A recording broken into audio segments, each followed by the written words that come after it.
एक शख्स था रशीद, मजाक करता था, मजाक उड़ाता था लोगों का। He was the clown of the gathering. He use to make people laugh. कभी किसी को टांग अड़ा दी, कभी किसी को कोई और तकलीफ पहुंचाई। And this is a true story by the way. It happened back in 1990s। हुआ ये कि वो एक बार बार में बैठा हुआ था अपने फ्रेंड्स के साथ और ताश खेल रहा था। Everything was going on in the same routine. उसे घर से कॉल आती है और कॉल पे कहा जाता है कि आपकी वाइफ बहुत सीरियस कंडीशन में है। His wife was pregnant by the way. आपकी वाइफ बहुत सीरियस कंडीशन में, आप जल्दी से आइए, उन्हें हॉस्पिटल लेकर जाना है। वो इस बात को बड़ा इजी लेता है, कहता है ठीक है, ले जाएं आप। और उसी तरह हल्ला गल्ला शुरू कर देता है। दोबारा कॉल आती है, प्लीज जल्दी आइए, she is in serious condition, she may require major operation. He said okay, मैं आता हूं। ही गेट्स अप, जा रहा होता है तो रास्ते में एक ब्लाइंड फकीर आता है, एक अंधा फकीर आता है और उससे भीख मांगता है कि अल्लाह के लिए मेरी मदद करो। आदत से मजबूर रशीद क्या करता है कि उस अंधे फकीर को टांग अड़ाता है। वो अंधा फकीर गिर जाता है और वो हंसने लग जाता है और उसके दोस्त भी हंसने लग जाते हैं। ये करके रशीद चल पड़ता है हॉस्पिटल की तरफ। हॉस्पिटल पहुंचता है तो पता लगता है कि वाइफ बड़ी सीरियस कंडीशन में थी, बट उसका मेजर ऑपरेशन हुआ और अल्लाह ने उसे एक बेटा दिया। डॉक्टर्स बाहर आते हैं, कहते हैं रशीद मुबारक हो, अल्लाह ने आपको बेटा दिया है। वो बहुत खुश होता है, लेकिन एक प्रॉब्लम है, आपके बेटे की आंखें नहीं, आपके बेटे की साइट नहीं, ही कांट सी। रशीद उसी वक्त गिर जाता है, बैठ जाता है और उसे लगता है कि जैसे उसके ऊपर किसी ने एक बहुत बड़ा पहाड़ गिरा दिया।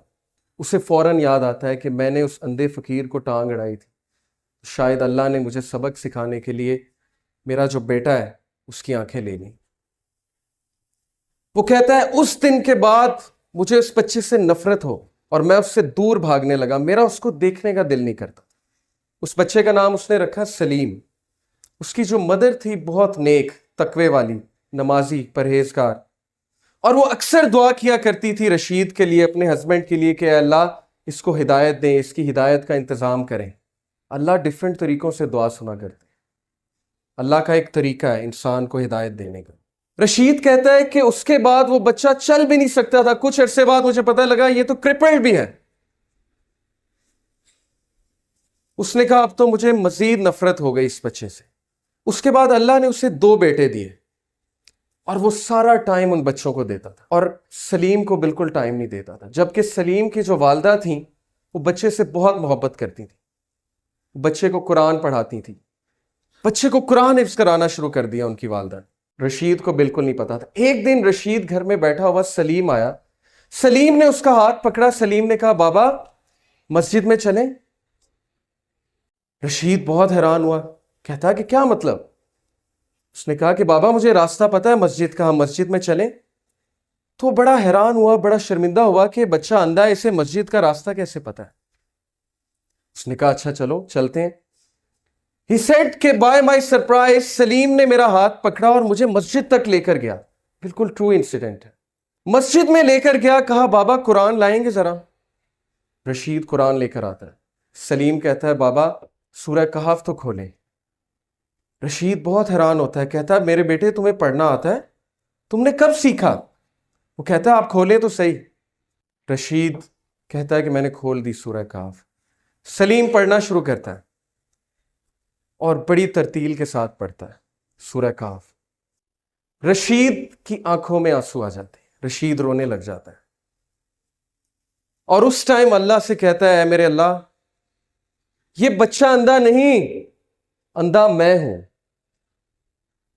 अंधा मैं हूं जिसके घर के करीब मस्जिद थी लेकिन आज तक मस्जिद का रास्ता नहीं पता था। अंधा मैं हूं कि कुरान मेरे सामने था लेकिन मैंने आज तक नहीं पढ़ा। ये बच्चा अंधा नहीं है। Verily it is the hearts that are blind, not the sight. वो दिन और उसके बाद का दिन, रशीद कहता है उस बच्चे ने मेरी जिंदगी तब्दील कर दी। मैंने एक नमाज नहीं छोड़ी, कोई ऐसा दिन नहीं जब मैंने कुरान की तिलावत नहीं छोड़ी। सलीम से मुझे इतनी मोहब्बत हो गई, इतनी मोहब्बत हो गई कि बाकी सब बेटों से ज्यादा मैं उसको तवज्जो देने लगा। फिर हुआ ये कि वो बिजनेस टूर पे गया रशीद, पीछे से उसने कॉल की, सबसे पहले सलीम कैसा है, सलीम कैसा है, बिल्कुल ठीक है, आपको बहुत याद करता है, मैं भी सलीम को बहुत याद करता हूँ। 1 महीना गुजरा, 1 महीने बाद वो घर आया। घर आकर उसने सबसे पहले किसका पूछा, सलीम कहाँ है, वेयर इज सलीम।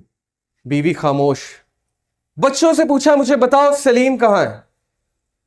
बच्चों ने कहा, बाबा सलीम तो जन्नत में चला गया। रशीद फूट फूट कर रोने लगा। वाइफ को कहा, मुझे बताया क्यों नहीं।